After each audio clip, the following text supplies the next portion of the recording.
इसको हम पढ़ेंगे क्या, इसके इन सॉलिड्स में कॉन्स्टिट्यूएंट पार्टिकल्स होते हैं वो क्या होते हैं, नॉन मेटल एटम्स होते हैं। ठीक है, देखो in this type of solid the constituent particles are non metal atoms, और ये बॉन्डेड जो होते हैं वो कोवेलेंट बॉन्ड से होते हैं। The atoms are held together by covalent bond. Example diamond, graphite, quartz etcetera से होते हैं। और थर्ड पॉइंट है there is a continuous network of covalent bond forming GN three-dimensional structure, hence they are called GN molecule। इनको GN molecule भी कहा जाता है क्योंकि ये 3D स्ट्रक्चर फॉर्म करते हैं। आपने देखा होगा डायमंड, ग्रेफाइट, ये सब क्या है, इसके 3D स्ट्रक्चर्स हैं, इसीलिए इसको क्या कहा जाता है, GN molecule। हाँ, ये क्वेश्चन भी आता है कि ऐसा कौन सा क्लासिफिकेशन ऑफ क्रिस्टलाइन सॉलिड में से है, 4 आपके हैं क्रिस्टलाइन सॉलिड का क्लासिफिकेशन में, कौन सा है जो GN मॉलिक्यूल को फॉर्म करता है। ऐसे एग्जांपल में आएगा मॉलिकुलर सॉलिड, आयनिक सॉलिड, कोवेलेंट सॉलिड या फिर मेटेलिक सॉलिड। तो आपको उसमें क्या लगाना होगा, टिक, कोवेलेंट सॉलिड, क्योंकि covalent solids are none of GN molecule because ये क्या फॉर्म करते हैं, 3D स्ट्रक्चर्स फॉर्म करते हैं, 3D। ओके, कैरेक्टरिस्टिक्स इनके, ये हार्ड होते हैं, इनका मेल्टिंग पॉइंट हाई होता है, पुअर कंडक्टर ऑफ इलेक्ट्रिसिटी होते हैं, पर कुछ केसेस में क्या होता है, गुड कंडक्टर ऑफ इलेक्ट्रिसिटी भी होते हैं। आगे बताऊंगी एग्जांपल से मैं। वैसे तो पुअर कंडक्टर ऑफ इलेक्ट्रिसिटी लिखा जाता है कैरेक्टरिस्टिक्स में, क्योंकि एक्सेप्शनल होता है, उसको हम कैरेक्टरिस्टिक्स में नहीं लिखते, रियलिटी लिखते। और फिर क्या है, they have high enthalpy of fusion. First starting से पढ़ते हैं। First the covalent solids are hard, they have extremely high melting point, they are poor conductor of electricity, they have high enthalpy of fusion।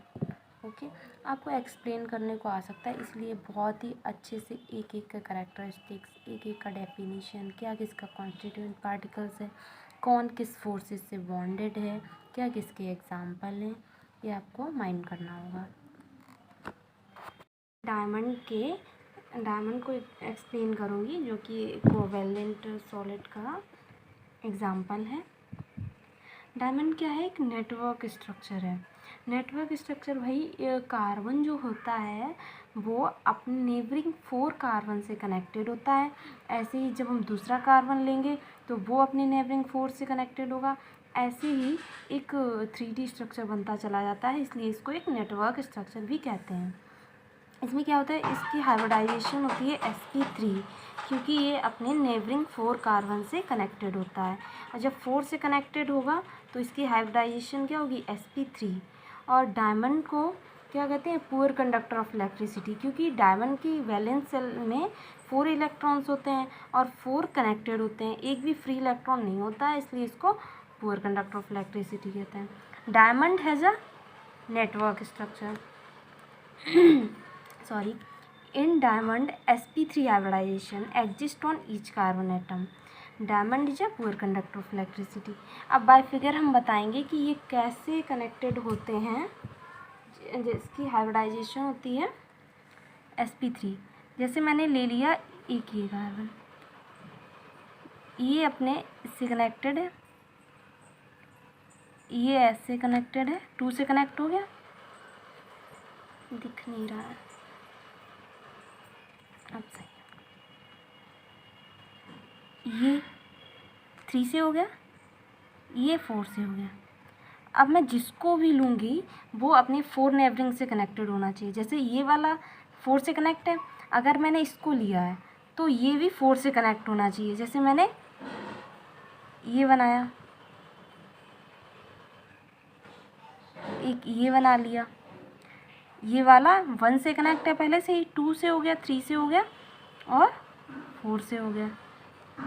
ऐसे ही मैं जो भी लूँगी, ये वाला ले लिया मैंने, 1 से इधर कनेक्ट है, 2 से मैंने इधर कर दिया और 3 से मैंने इधर कर लिया और 4 से मैंने इधर कर दिया।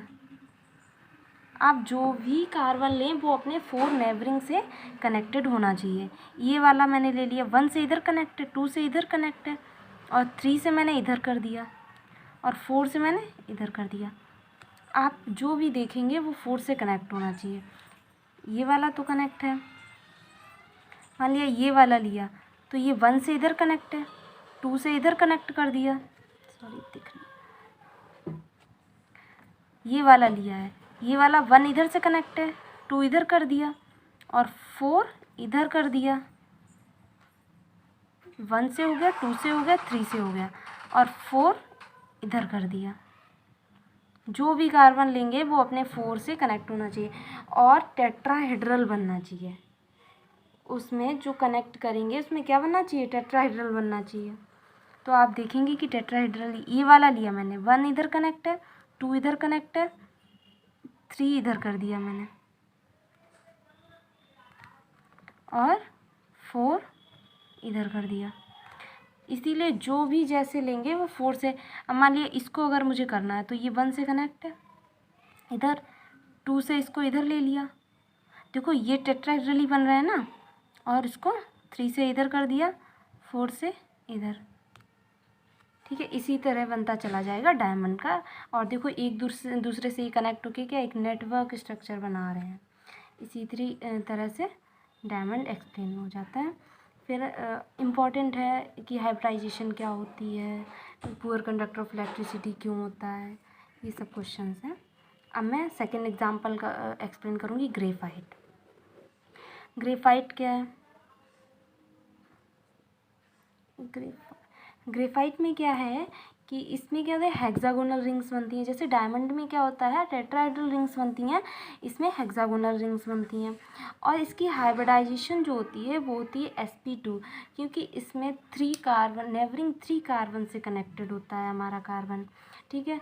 और एक जो मतलब बैलेंस सेल में कितने 4 इलेक्ट्रॉन्स होते हैं कार्बन में, 1 जो है फ्री रहता है, इसलिए क्या होता है, गुड कंडक्टर ऑफ इलेक्ट्रिसिटी होता है। और जब 3 कनेक्टेड होते हैं तो हाइब्रिडाइजेशन क्या होगी, sp2 होगी। वही मैं पढ़ूंगी। फर्स्ट पॉइंट क्या है, in graphite carbon atom are arranged in different layers consisting of hexagonal rings. क्या होता है, consisting of hexagonal rings. In these layers each carbon atom is covalently bonded to 3 other neighbouring carbon atom by single covalent bond in same layer. जो मैंने बताया था वही लिखा है यहाँ पर। Second point, the 4th valence electron of each carbon atom is in different layers is free to move. Due to free electron, graphite is a good conductor of electricity. Okay? और in graphite each carbon is sp2 hybridized. और graphite क्या होता है, graphite is soft and is used as lubricant. अब मैं इसका diagram figure जो है एक्सप्लेन करूँगी। मान लिया मैंने ले लिया ये एक, ओके, ये किधर गया, सॉरी ये वाला ले लिया, मान लिया ये इधर चला गया, ये इधर और इधर, ये इधर, ये वाला 1 से कनेक्ट, 2 से कनेक्ट, 3 से कनेक्ट होना था, हो गया। अब मैंने ये वाला मान लिया 1 से इधर कनेक्ट हो गया, 2 से इधर कनेक्ट कर दिया और 3 से इसको इधर कर दिया। जो भी होगा वो 3 से कनेक्ट होगा। ये वाला इधर कनेक्ट है, 2 से इधर कर दिया, 3 से इधर,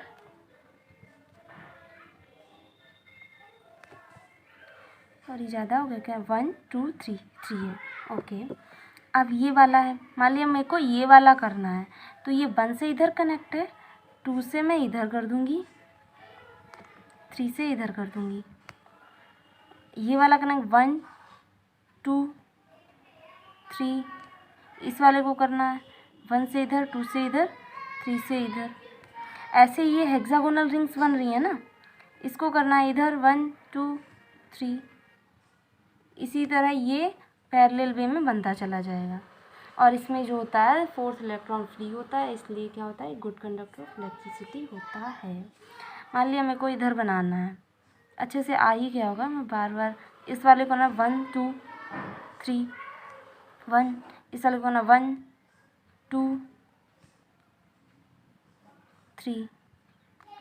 हेक्सागोनल रिंग्स बन रही हैं, बहुत ध्यान रखना इस चीज़ का। इस वाले को करना है 1 2 3, ओके, हो गया। इसी तरह से ये स्ट्रक्चर बनते चले जाएंगे। आपको बस बनाने इजी है बहुत ज़्यादा। बस एक कार्बन जो है नेबरिंग 3 से ही कनेक्ट होगा। डायमंड में क्या होता है, एक कार्बन नेबरिंग 4 से कनेक्टेड होता है, उसमें फ्री इलेक्ट्रॉन नहीं होता है, इसलिए वो पुअर कंडक्टर ऑफ इलेक्ट्रिसिटी होता है। और उसकी हाइब्रिडाइजेशन क्या होती है, sp3। उसमें क्या बनता है, टेट्राहेड्रॉन बनता है। ग्रेफाइट में क्या बनता है, हेक्सागोनल रिंग्स बनती हैं।